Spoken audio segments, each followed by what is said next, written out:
और संकल्प को दोहराया है कि श्री बाबू के समय का जो बिहार था के बाद जन जागरण अभियान के तहत बिहार के गांव-गांव में जाएंगे, खेत खलिहान में जाएंगे और जाकर के कांग्रेस की गीत गाएंगे। और ये हम लोग जीत से उत्साहित नहीं हम लोग को होना है और हार से हम लोग को सबक लेना है। निश्चित तौर पे हरियाणा के हार से कांग्रेस पार्टी ने सबक ली है।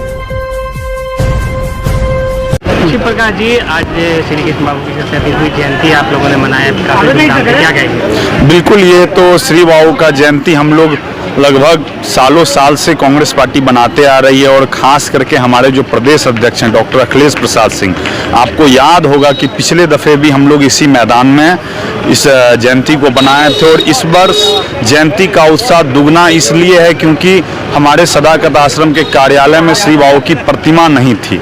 आज बड़ी ही सहयोग की बात है कि हमारे सदाकत आश्रम के में श्री बाबू की प्रतिमा का अनावरण था। आपने देखा कि हुड्डा साहब, आनंद जी हमारे आए, दो दिल्ली से बड़े नेता, और हम लोग इस उत्साहपूर्वक इस जयंती को बनाए। और जयंती को बना करके हम लोग ने बस संकल्प इसी को लिया है और संकल्प को दोहराया है कि श्री बाबू के समय का जो बिहार था, आप देखिएगा कि पर कैपिटा इनकम में लगभग टॉप पर था हमारा बिहार।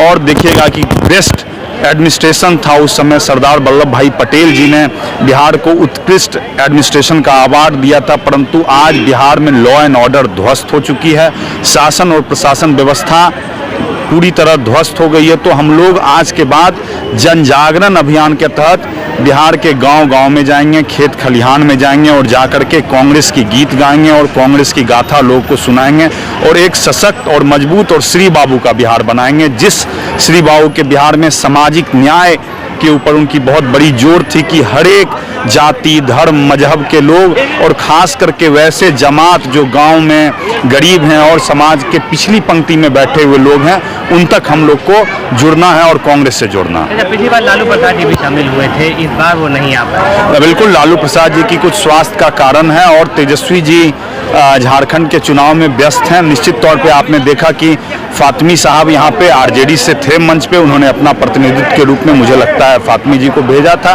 तो निश्चित आगे भी हमारा महागठबंधन का कार्यक्रम होगा तो हम लोग मिलजुल के चलेंगे। आप हमारे रांची के कार्यक्रम में भी आप देखे होंगे कि राहुल जी, तेजस्वी जी सब लोग एक साथ थे। तो ये तो चलता रहता है अपनी अपनी व्यस्तता और कार्यक्रम के मुताबिक। अच्छा, हुड्डा जी आए थे, क्या हरियाणा चुनाव में जो हार हुई है कांग्रेस की, क्या उसको लेकर भी कुछ चर्चा हुई है आज? बिल्कुल, उसको लेकर के बिहार में क्यों चर्चा होगी, वो तो अखिल भारतीय का मैटर है। वहाँ पे राष्ट्रीय नेतृत्व हमारे बैठकर इस पे चर्चा किए हैं और आगे भी करेंगे। निश्चित पार्टी के लिए हम लोग जीत से उत्साहित नहीं हम लोग को होना है और हार से हम लोग को सबक लेना है। निश्चित तौर पे हरियाणा के हार से कांग्रेस पार्टी ने सबक ली है और आने वाला जो झारखंड और महाराष्ट्र का चुनाव है हम लोग मजबूती से लड़ेंगे।